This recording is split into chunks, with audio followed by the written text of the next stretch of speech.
Hi friends, today we're doing Unit 3, Lesson 13, Overcoming Disabilities. We are first going to start with going over the key vocabulary words that you'll be hearing in today's reading. Our first word is disability, something that prevents a person from moving easily or acting or thinking in a typical way. Our next word is deaf, which means unable to hear. Our next word is blind, which means unable to see. Then we have overcoming, which means defeating or successfully dealing with. Our last word is gesture, a movement of a body part to communicate.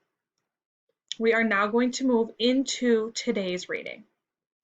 Chapter 9, Overcoming Disabilities, Part 1. Last time I told you a little bit about hearing. Earlier, Dr. CU told you about eyes and vision. Today, I would like you to think about what it would be like if you couldn't hear or couldn't see. Millions of people live with poor hearing or with no hearing at all. These people are deaf. Imagine, if you can, what it would be like to be completely deaf. How would you know what other people are saying? After all, you could not hear their words. Many deaf people use sign language. Sign language is a way to communicate without speaking. One person makes signs with her hands that stand for words and letters. The other person sees the signs and understands the message. The two women in this picture are using sign language.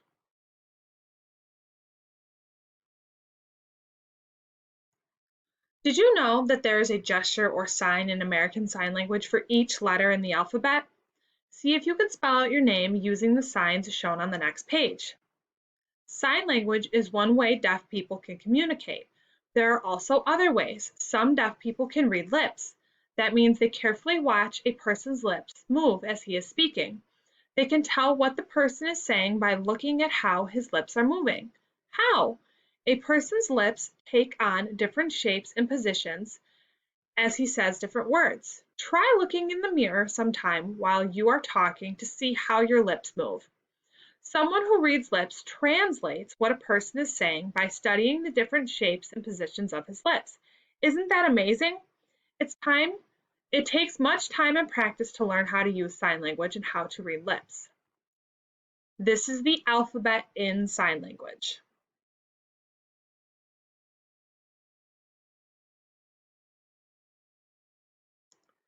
Now I'd like you to try to think what life would be like if you could not see, what it would be like to be blind. How would you find your way around? How would you read? Blind people find ways to live with their disability. Many blind people use a cane to help them get around. By tapping in front of them, they can tell where there are walls. They can tell when they need to step up and when they need to step down.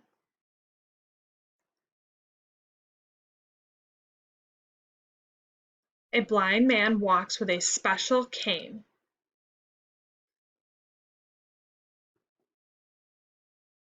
Some blind people use seeing eye dogs to help them get around.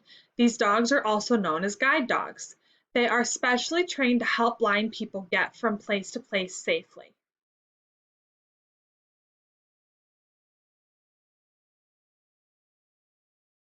This is an image of a blind person reading Braille. A Blind people can also learn to use their other senses to make up for their inability to see. A blind person can't tell what you look like, but he or she may be able to recognize you by voice. Blind people can also learn to read using a system called Braille. In the Braille system, raised bumps that a person can feel are used to stand for letters. A blind reader touches and runs her fingers over the dots and recognizes letters. Then she thinks of the sounds the letters stand for and blends the sounds together to read. Like lip reading or using sign language, it takes a lot of time and practice to learn how to read using Braille. Before we move on to Chapter 10, I want to go over the key vocabulary words you will be hearing in Chapter 10. Our first word is challenge, a difficult task or problem that requires extra effort. Our next word is determined, reached a firm decision to do something. Our next word is breakthrough, a sudden important change that allows for progress. Our next word is tribute, something done to show honor or respect. And our last word is courage, which means bravery. Chapter 10, Overcoming Disabilities, Part 2. People with disabilities face extra challenges in life.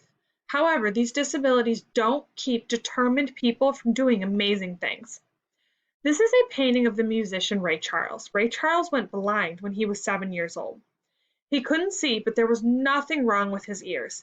He loved music and decided to become a musician. He learned to sing and play the piano. Eventually, he became one of the most popular musicians of his day. Ray Charles won 10 Grammy Awards and made millions of dollars as a singer. He did not let his disability hold him back. This is an image of Ray Charles playing the piano. This next image shows a girl named Helen Keller. Helen Keller lost both her sight and her hearing from a serious illness when she was just 19 months old. She was deaf and blind for the rest of her life. As a young girl, Helen Keller could not hear or speak. She learned to communicate a few ideas by making gestures. When she wanted her mother, she would grab and pull her mother to her. When she wanted to be alone, she would push her mom away. She could nod her head to say yes or shake it to say no. When she wanted toast, she would make a gesture as if she was spreading butter on bread. There were a few ideas she could communicate, yet there were many things she could not get across with gestures. As a child, she would often try to communicate and fail. Then she would get angry and cry. Sometimes she would have terrible temper tantrums. She wanted more than anything to communicate with people. She was not able to do so. This is a picture of Helen Keller. Helen's parents were worried about her. They did not know how to help her communicate. Since she was deaf and blind, she could not attend school. So her parents searched and found a special teacher who came to live with them. The teacher's name was Anne Sullivan. Anne Sullivan wanted to teach Helen to understand words. But how can you understand words if you can't hear them? Sullivan started by giving Helen a doll to hold. Then she took Helen by the hand and traced the letters D-O-L-L on her palm. She did this over and over. After a while, Helen learned to write the letters D-O-L-L on a page. She did not know that she had written a word. She did not know that words existed, but she felt proud that she could imitate what her teacher was doing. Her teacher, Annie Sullivan, traced more words on Helen's palm. She learned to spell pin, hat, cup, and a few other words. The real breakthrough happened when Anne tried to teach Helen the word water. Sullivan took Helen outside to a well. She placed one of Helen's hands under the spout and spelled water on her other palm. Suddenly something seemed to click in Helen's head. She understood that water meant the wonderful, cool something that was flowing over her hand. Helen Keller with her teacher Anne Sullivan. Helen soon learned more words. When she was 8, she went to a special school for the blind. Sullivan went with her. Later, she went to a school for the deaf, but she didn't stop there. She went on to Radcliffe College, where she became the first deaf and blind person to receive a college degree. Helen learned to speak, and she learned to read lips with her fingers. She learned to read using Braille. She wrote books, including a biography of her own life, The Story of My Life. She was active in politics and fought for women to have the right to vote. Helen Keller lived a long and productive life. She died in 1968 at the age of 87. In 2003, the state of Alabama honored Helen Keller by putting an image of her on their state quarter. The quarter pays tribute to Helen's courage in overcoming her disabilities and inspiring millions of people.